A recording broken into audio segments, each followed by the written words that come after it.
Assalamu alaikum everyone. So in our previous lecture we were discussing about the flow cytometry. तो इसके बारे में हमने बहुत कुछ जान लिया था। तो अब हम इसकी मज़ीद डिटेल करते हैं कि हमने इसको परफॉर्म किस तरह करना है और इसके यूजेस क्या हैं। तो डिटेल में जाने से पहले एक क्विक ओवरव्यू लेते हैं कि हमने पिछले लेक्चर में जो कवर किया था। तो हम क्या करते थे, हम क्या जो फ्लो साइटोमेट्री करते तो हम सबसे पहले एक सस्पेंशन लेते हैं। ठीक है, सस्पेंशन में हमारे पास फ्लूइड मिक्सचर होती है, उसमें डिफरेंट सेल होते हैं, डिफरेंट टाइप के सेल्स पॉपुलेशन होते हैं। उनको हम आइडेंटिफाई करते हैं। किस तरह आइडेंटिफाई करते हैं? जब हम इसको फ्लो चैम्बर के थ्रू रन करते हैं तो फ्लो चैम्बर सेल्स को आइसोलेट करते हैं, वन बाय वन इसको जाने देती है। और इस तरह जब सेल पास होती है फ्लो चैम्बर से तो आगे इसके लिए एक बीम फिटेड होता है और बीम कंटिन्यूसली पास होता है। तो जैसे ही बीम के लाइट में से सेल पास करती है तो ये लाइट कुछ फॉरवर्ड चली जाती है और कुछ इसमें से स्कैटर्ड हो जाती है।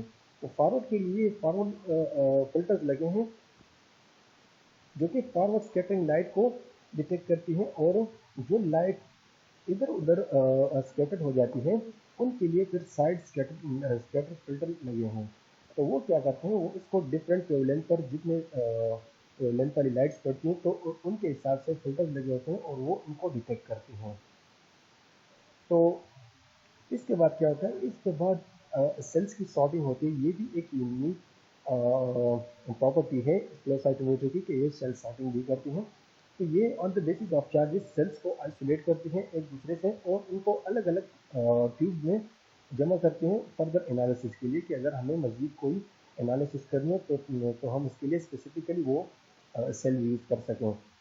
तो फिर ये सब होने के बाद फिल्टर जब इसको लाइट को डिटेक्ट करती है, डिटेक्शन सिस्टम के बाद ये हमें डिस्प्ले पे नज़र आती है ग्राफ की शक्ल में, प्लॉट्स की शक्ल में।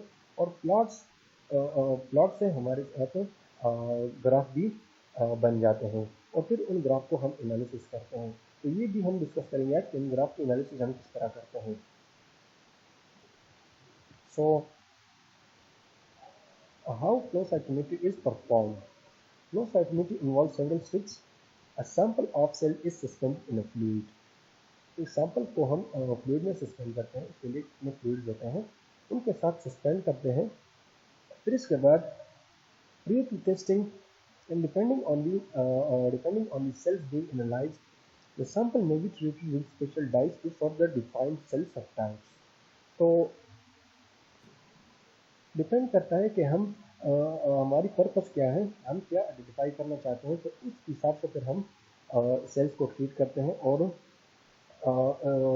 हमें अगर रिक्वायर्ड है कि हम डिफरेंट पॉपुलेशन को और उसके सब टाइप्स को आइडेंटिफाई करें तो फिर हम इसके लिए एडिशनल स्टेप्स करते हैं और इसमें डिफरेंट डाइज डालते हैं। The dyes that are used to attach monoclonal antibodies that bind to particular cells or key components. तो से फॉर एग्जांपल हम WBC में से हमने वाइट ब्लड सेल में से हमने उसको डिफरेंशिएट किया, हमने आइडेंटिफाई कर दिए। ठीक है, हमने लिम्फोसाइट आइडेंटिफाई कर दिए। अब हम फर्दर आइडेंटिफाई करना चाहते हैं कि लिम्फोसाइट में कौन से लिम्फोसाइट्स हैं, जिस तरह टी हेल्पर सेल है, नेसर्कुलर सेल है, साइटोटॉक्सिक सेल्स हैं। तो हम उनको अब मज़ीद आइडेंटिफाई करना चाहते हैं। तो फिर इसके लिए हम फ्लोरोक्रोम्स डालते हैं और वो क्या करते हैं, वो टी हेल्पर 1 सेल्स या टी हेल्पर सेल्स जो हैं उनके अगेंस्ट उन पर CD4 रिसेप्टर्स होते हैं, ये इनके साथ अटैच होके और हमें एक कलर देती है। और वो कलर जो फ्लोरोकॉम का कलर होता है वो लेजर के साथ जिसे इनकाउंटर हो जाए तो ये एक अलग वेवलेंथ की लाइट प्रोड्यूस करती है। तो फिर जैसे ही इस वेवलेंथ की लाइट आती है तो हमें पता चल जाता है कि कौन से टाइप ऑफ सेल्स प्रेजेंट है, सब types of the T cells. The sample containing the cell passes through an instrument called a flow cytometry. ठीक है, सैंपल्स, तो ये जो प्रोसेस है कि सैंपल हम मशीन में लगाते हैं, ठीक है, और वो इंस्ट्रूमेंट से पास होती है, तो इस प्रोसेस को शॉर्टली हम साइटोमेट्री कहते हैं। In the instrument, the fluid in which the cells are suspended passes through a very narrow channel so that the cells are organized in a single file as they pass through a detector. ठीक है, तो ये भी हमने discuss कर दिया था कि जब इससे सेल ये फ्लो चैम्बर से सेल पास होती हैं तो इनके नैरो चैनल्स होते हैं, और इन नैरो चैनल्स का फ़ायदा ये होता है कि ये सेल को एक ही लाइन में ऑर्गेनाइज करती है और सेल्स को एक ही सेल्स को पास होने देती है, और एक एक सेल का फिर हमें इस तरह पता चलता है कि क्या क्या कम्प्लेक्सिटी है और किस तरह के इसमें प्रॉपर्टीज हैं। This is accomplished at a high rate of speed. तो ये एक बहुत फास्ट स्पीड होती है, ये इस तरह बिल्कुल नहीं होता कि एक एक सेल स्लोली जाता है, नहीं, ये एक बहुत फास्ट प्रोसेस होती है, और 100 to 1000 सेल्स पर सेकेंड इससे पास हो सकते हैं। तो अब खुद अंदाज़ा लगाए, इमेजिन करें कि ये कितनी फास्ट स्पीड होगी। The flow cytometry contains one or more laser and a series of photo detectors that are able to identify certain characteristics unique to various cell types. तो सेल यूनिक सेल्स को identify करने के लिए हम कई किस्म के लेजर या डिटेक्टर यूज कर सकते हैं, ताकि हम अच्छी तरह जो यूनिक सेल्स हैं उनको आइडेंटिफाई कर सकें और उनको कैरेक्टराइज कर सकें। The single cell suspension creates unique light scattering events that occur when each cell passes through the laser. तो जो हम सोल्यूशन रन करते हैं मशीन पर, तो हर एक सोल्यूशन एक यूनिक टाइप की हमारे पास लाइट स्कैटरिंग पैटर्न दिखाती है, और इनका एक अलग अलग पैटर्न होता है। जब जैसे ही सेल पास होते हैं तो अलग अलग हमें पैटर्न मिलता है इनसे। The initial events are characteristic of the size and shape of the cell. सबसे पहले हमें जो इन्फॉर्मेशन मिलती है वो साइज और शेप की मिलती है, as well as the intensity of the signal that is generated by specific dies.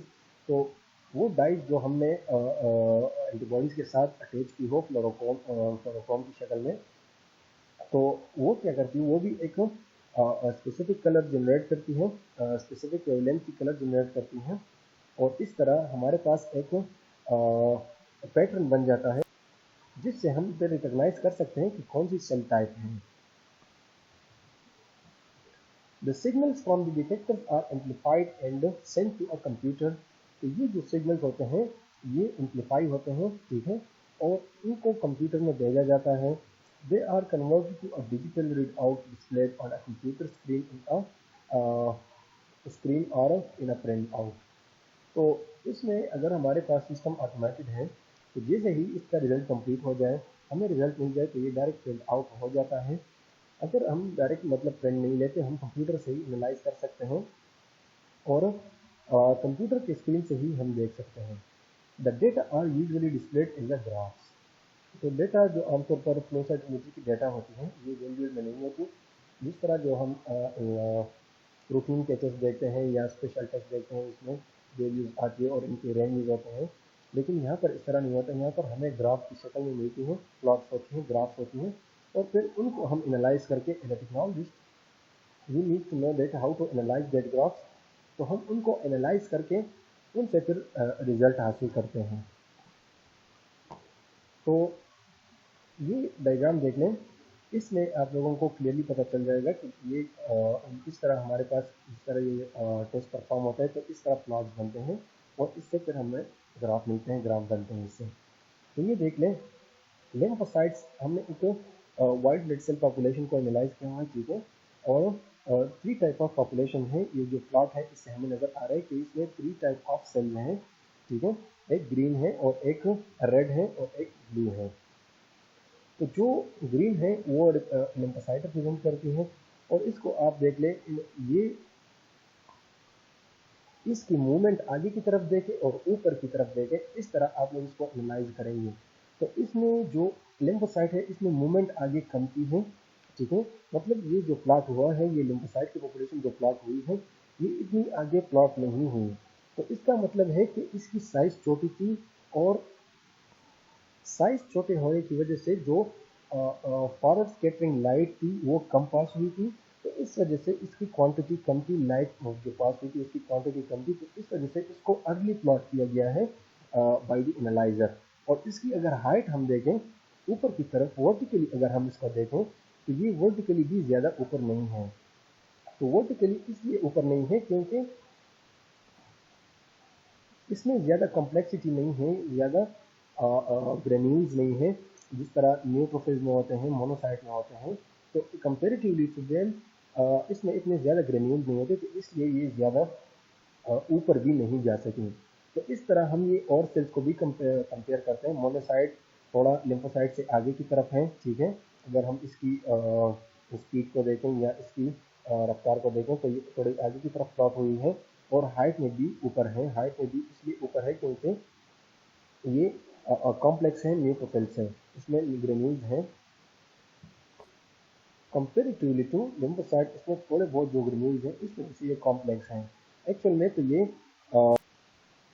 में तो ये दोनों ए ग्रेन्यूलोसाइट्स हैं, लेकिन इन दोनों में जो मोनोसाइट हैं इनमें थोड़े बहुत ग्रेन्यूल्स होते हैं। इस तरह नहीं होता कि ये बिल्कुल भी खाली होते हैं। तो इसके अलावा भी अगर सेल में और कंपोनेंट्स है तो उन कॉम्प्लेक्सिटी को भी देखा जाता है। तो अगर हम न्यूट्रोफिल्स की बात करें तो न्यूट्रोफिल्स इन सबसे ऊपर है, और न्यूट्रोफिल्स के कुछ सेल जो कि ज़्यादा फॉरवर्ड हैं, जो कि ज़्यादा फॉरवर्ड स्कैटरिंग में डिटेक्ट हुए हैं, तो ये रिप्रेजेंट करती हैं जिस तरह मैंने पहले एक्सप्लेन कर दिया।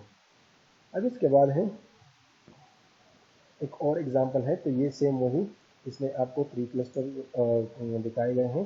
तो विभिन्न के 3 टाइप ऑफ सेल पॉपुलेशन है, और जो नीचे वाले हैं ये छोटे सेल हैं, ठीक है, ज़्यादा कॉम्प्लिकेटेड नहीं है। और इससे ऊपर वाले जो हैं वो साइज में बड़े हैं, वो भी इतने कॉम्प्लिकेटेड नहीं है। और अगर न्यूट्रोफिल की बात करें तो वो साइज में वेरिएट भी कर रही हैं। वेरिएशन अगर ज़्यादा हो तो इतनी ही ये प्लॉट स्कैटर्ड होगी, प्लॉट फैली हुई होगी। तो अगर सेल्स में ज़्यादा वेरिएशन ना हो तो ये प्लॉट एक ही जगह पर होगी। तो इससे ये भी हमें पता चलता है कि इसमें वेरिएशन भी ज़्यादा है, और सेल साइज में भी बड़े हैं, और कॉम्प्लेक्स भी है। So this was all about the interpretation of the graph. इसके यूजेस क्या हैं? Flow cytometry has been available for several decades and been adapted for use in many areas of clinical testing, ठीक है। तो ये बहुत अरसे से प्रेजेंट है, ठीक है, बहुत अच्छे से ये डिस्कवर हुई है, और ये बहुत सी टेक्निक से ये क्लिनिकल टेस्टिंग के लिए यूज हो रही है। Below are just a few examples of tests described on this site that use flow cytometry. सो ये वो टेक्निक्स हैं नीचे जो फ्लो साइटोमेट्री के थ्रू हम डिटेक्ट कर सकते हैं, टेक्निक्स या सेल्स या जो भी हो। सो सबसे पहले रेटिकुलोसाइट काउंट। तो जब हम कोई भी सीबीसी सैंपल रन करते हैं तो हम उसमें से रेटिकुलोसाइट काउंट फ्लो साइटोमेट्री के थ्रू डायरेक्ट डिटेक्ट कर सकते हैं। तो जिस तरह मैंने पिछले लेक्चर में बताया था कि जो एडवांस मशीन है जिस तरह सेल्डाइन है, तो उसमें हमारे पास वो बेसिकली फ्लो साइटोमेट्री पे काम करती है, और वो उसकी जब रिजल्ट आती है तो वो आप लोग एक नॉर्मल सिस्नेक्स एनालाइजर से कंपेयर करें तो आप लोगों को डिफरेंस का पता चल जाएगा कि फ्लो साइटोमेट्री हमें रेटिकुलोसाइट काउंट भी देती है, और डिफरेंट ब्लास्ट सेल्स की भी काउंट देती है जो इमेच्योर सेल्स होते हैं। तो ये सारे डिफ्रेंशिएशन हमें फ्लो साइटोमेट्री में मिलती हैं, जबकि सिस्नेक्स या जो एनालाइजर है वो हमें सिंपली ये बताएगी कि रेड ब्लड सेल कितने हैं, वाइट और ब्लड सेल कितने हैं, और लिम्फोसाइट कितनी है, लेकिन हमें इसकी कॉम्प्लेक्सिटी नहीं बताएगी, हमें इनके डिटेल्स नहीं बताएगी कि कौन से सेल्स कॉम्प्लेक्सिटी कितनी है, कौन सी सेल्स की ग्रेन्यूल्स कितने कौन सी सेल्स में है, और इसकी इंटरनल प्रॉपर्टीज हमें नहीं बताएगी, और हमें डिफ्रेंशिएट नहीं करके देगी। तो इस तरह हम CD4 काउंट भी फ्लो साइटोमेट्री के थ्रू कर सकते हैं।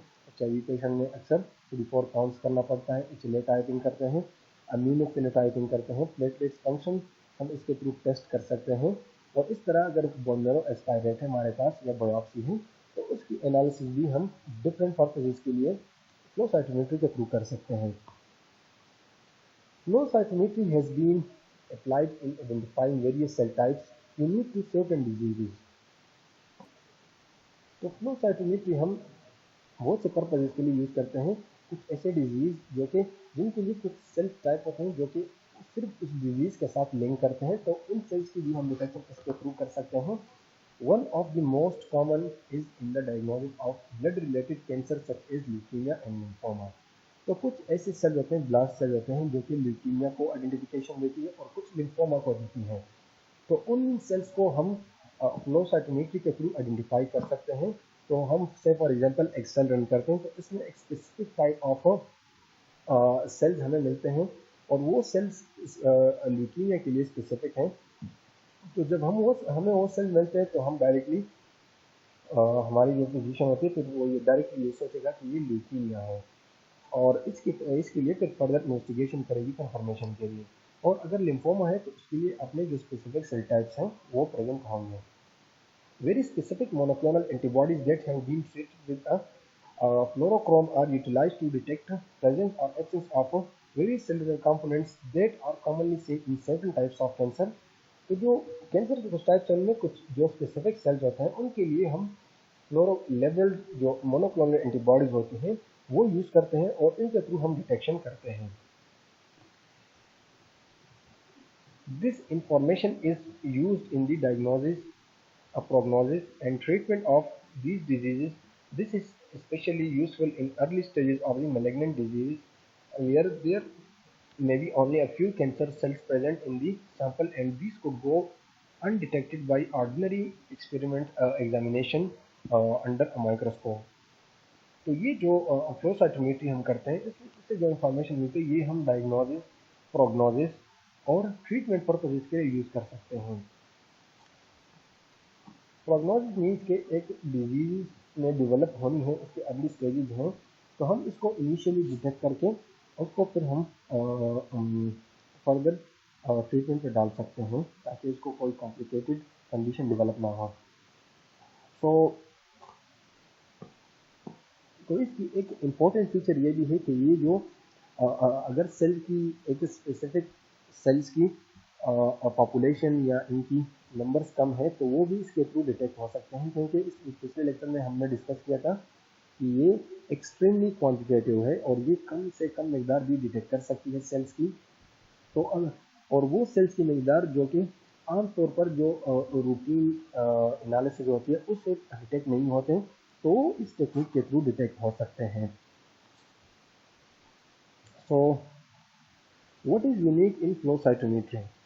इसमें क्या यूनिकनेस है फ्लो साइटोमेट्री में? ये एक मल्टी पैरामीट्रिक है, ठीक है। मल्टी पैरामीट्रिक पे हमने बात की थी पिछले लेक्चर में कि जब बहुत से पैरामीटर्स या बहुत से टाइप ऑफ सेल्स जब एक मशीन डिटेक्ट कर रही है तो उसको मल्टी पैरामीट्रिक एनालाइजर कहते हैं। तो ये मल्टी पैरामीट्रिक है, बहुत से टाइप्स ऑफ सेल हमें आइडेंटिफाई करके देती हैं। Rapid analysis of large number of cells की क्विकली एनालिसिस करती है information at a single cell level और हमें बहुत से सेल आइडेंटिफाई करके देती है और हर एक सेल की इंडिविजुअल इंफॉर्मेशन हमें देती है। Detection of rare cell population और रेयर सेल जो कि डिजीज के डेवलप होने के इंडिकेशन हमें देती हैं तो अगर वो भी प्रेजेंट है तो इसकी भी हमें डिटेक्ट करके देती है। Allow physical isolation of cells of interest और ये फिजिकल आइसोलेशन भी करती है सेल्स की। तो अगर हम सिस्मेक्स वगैरह की बात करें तो इसमें हम कोई इस तरह फिजिकल आइसोलेशन नहीं करते और ना सिंगल सेल की हमें इंफॉर्मेशन मिलती है और ना ही हमें रेयर सेल्स पॉपुलेशन मिलती है। तो ये सारे जो पॉइंट्स हैं ये फ्लो साइटोमेट्री को यूनिकनेस देती है और ये फ्लो साइटोमेट्री तक लिमिटेड है। So this was all about the flow cytometry and its uses. So if you have any question regarding this lecture, so you can simply email me or WhatsApp me, and thank you.